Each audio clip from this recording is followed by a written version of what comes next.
بسم الله الرحمن الرحیم۔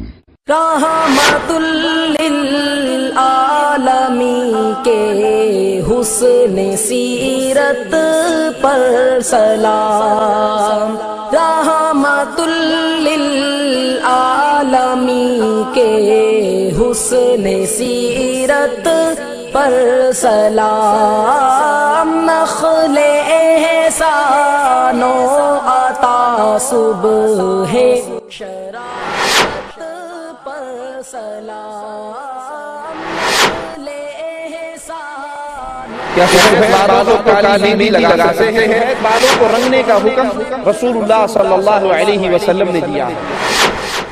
ٹائی باندھنا جائز ہے یا نہیں؟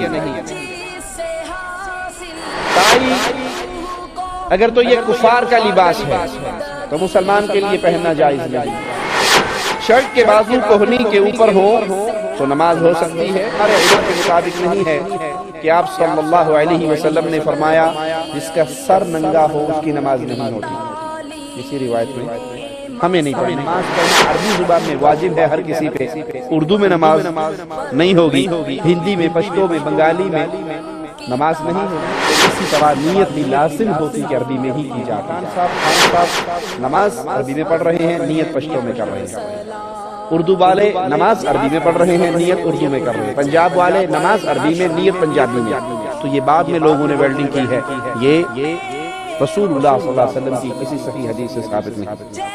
ہر مسلمان کو اپنے فضل سے، اپنے نعام سے نوازے، لیکن جو انسان پریشانیوں میں ڈوبا ہوا ہو، قرضوں کے تحت ڈوبا ہوا ہو، اس کو رسول اللہ صلی اللہ علیہ وسلم کے ایک فرمان یاد رکھے۔ پیارے حبیب علیہ السلام نے فرمایا جو استغفار کو لازم پکڑ لے، تسبیح بنا لے، استغفر اللہ رب اغفر لی، اللہم اغفر لی، استغفر اللہ العظیم الذی لا الہ الا هو الحی القیوم واتوب الیہ۔ جو بھی الفاظ اسے استغفار کے یاد ہوں اس کو روٹین بنائے، اس کو کثرت سے پڑھے، تو اس کا نتیجہ کیا نکلے گا؟ اللہ اس کے تمام غم، دکھ، پریشانیوں کو دور فرمائے۔ کسی بھائی نے تبلیغی جماعت کے بارے میں پوچھا ہے کہ جو نکلتے ہیں 15-20 بندے مسجد میں قیام کرتے ہیں، ان کے بارے میں صحیح تفصیل سے بتائیں۔ 27 رجب کو شب معراج منانا کیسا ہے؟ اس کے متعلق کہ یہ شب نبی صلی اللہ علیہ وسلم اور صحابہ کرام نے منائی۔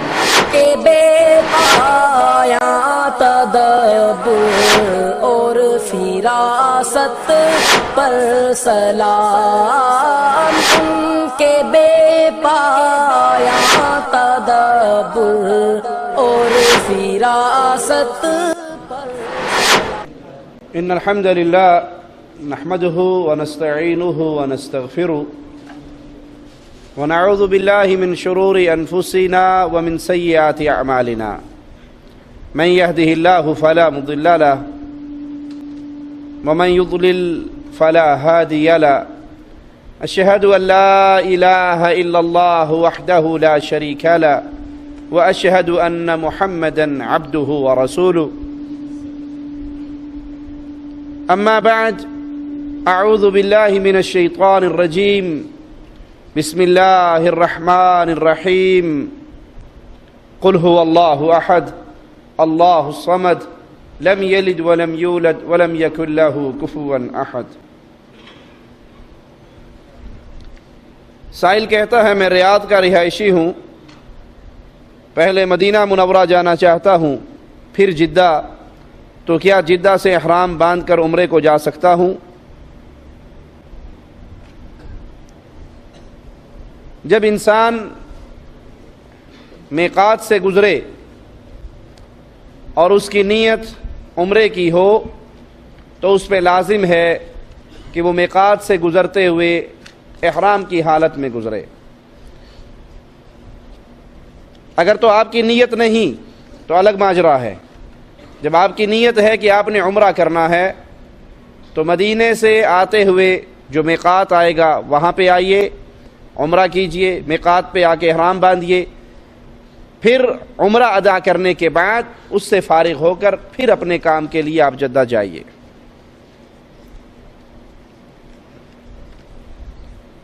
سائل کہتا ہے کہ رفدین کرنا چاہیے یا نہیں؟ رسول اللہ صلی اللہ علیہ وسلم کی ایسی سنت ہے رفدین کرنا جو صحیح احادیث کی روشنی میں پیارے حبیب علیہ الصلاۃ والسلام نے کبھی ترک نہیں کی. کوئی ایک صحیح روایت صحیح حدیث نہیں ہے کہ آپ نے نماز ادا کی اور رفع دین نہیں کی. نہ کرنے کی جتنی روایات ہیں وہ ضعیف ہیں اور کرنے کی روایات صحیح ہیں. تو جس کو یقین ہو جائے کہ یہ رسول اللہ صلی اللہ علیہ وسلم کی سنت ہے تو اس کے لیے جائز نہیں کہ وہ پیارے حبیب علیہ الصلاۃ والسلام کی سنت کو ترک کرے. کیا سفید بالوں کو کالی مہندی لگا سکتے ہیں؟ سفید بالوں کو رنگنے کا حکم رسول اللہ صلی اللہ علیہ وسلم نے دیا ہے، لیکن اس کے ساتھ ہی کالے رنگ سے پیارے حبیب علیہ الصلاۃ والسلام نے منع فرمایا. بال سفید ہو جائیں تو بالوں کو رنگیے. فتح مکہ کے موقع پر رسول اللہ صلی اللہ علیہ وسلم کی خدمت میں سیدنا ابو بکر رضی اللہ عنہ کے والد ابو قحافہ کو لایا گیا تو ان کے بال سفید تھے، تو پیارے حبیب علیہ الصلاۃ والسلام نے اس کو رنگنے کا حکم دیا. لیکن آپ کی احادیث میں، آپ کے فرامین میں یہ حکم ہے کہ کالے رنگ سے، سیاہ رنگ سے بچو. اگر سیاہی کا نام کسی نے مہندی رکھ دیا ہے تو وہ اس کی مرضی ہے. مہندی کالے رنگ کی نہیں ہوا کرتی، جو کالا کر دیتی ہے وہ مہندی نہیں ہوا کرتی. آپ مہندی لگائیے، براؤن کر لیجئے، لیکن جو سیاہ رنگ ہے جس سے 60 55 50 سال کا آدمی 25 30 سال کا لگنے لگ جائے تو یہ دھوکہ دینے والی چیز ہے، یہ جائز نہیں ہے. اور ایک روایت کے اندر یہاں تک آتا ہے کہ جو سیاہ رنگ اختیار کرتا ہے، لگاتا ہے، وہ جنت کی خوشبو بھی نہیں پائے گا. اللہ اس محرومی سے محفوظ رکھے.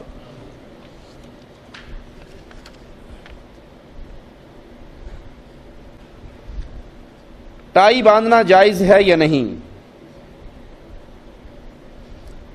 ٹائی اگر تو یہ کفار کا لباس ہے تو مسلمان کے لیے پہننا جائز نہیں ہے. کچھ لوگوں کی، جن میں ڈاکٹر ذاکر نائک صاحب بھی شامل ہیں، ان کی ریسرچ کے مطابق یہ ترکیوں کی ایجاد ہے. پینٹ شرٹ بھی انہی کی ایجاد ہے بقول ان کے، واللہ اعلم. اگر یہ لباس کفار کا ہے، ثابت ہو جائے کہ یہ کفار کا مذہبی شعار ہے، صلیب کے طور پہ انہوں نے ٹائی بنائی ہے، تو پھر اس کا پہننا حرام ہے، جائز نہیں ہے. غیر مسلم کے ساتھ کھانا کھانا جائز ہے یا نہیں؟ غیر مسلموں کے ساتھ اچھا سلوک کیجئے، ان کے ساتھ کھانا کھائیے، پیار محبت کا ماجرا کیجئے، اس نیت سے کہ میں اس اچھے سلوک کی بنا پر ان کو اسلام کی دعوت دوں گا، ان کو قرآن و حدیث کی طرف بلاؤں گا.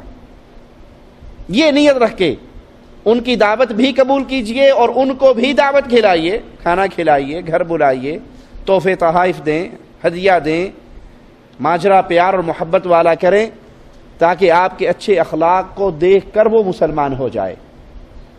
لیکن یہود و نصارہ یا کفار، ان کے کسی مذہبی پروگرام میں شرکت کرنا وہ مسلمان کے لیے جائز نہیں ہے. کافروں کی عید ہے، ان کا مذہبی تہوار ہے، وہ بسنت کے نام پہ ہو، وہ ہولی کے نام پہ ہو، وہ دیوالی کے نام پہ ہو، وہ کرسمس ڈے کے نام پہ ہو، اس تہوار میں شرکت کرنا، اس کے کھانے کھانا، اس پہ راضی ہونا، اس پہ تحفے دینا، تحفے لینا، مبارکباد دینا، یہ مسلمان کے لیے جائز نہیں. میری کمپنی میں ہر 8 دن میں کسی نہ کسی کا نماز جنازہ پڑھا جاتا ہے، تو کیا یہ جائز ہے؟ غائبانہ نماز جنازہ پر علماء میں اختلاف ہے، واللہ اعلم.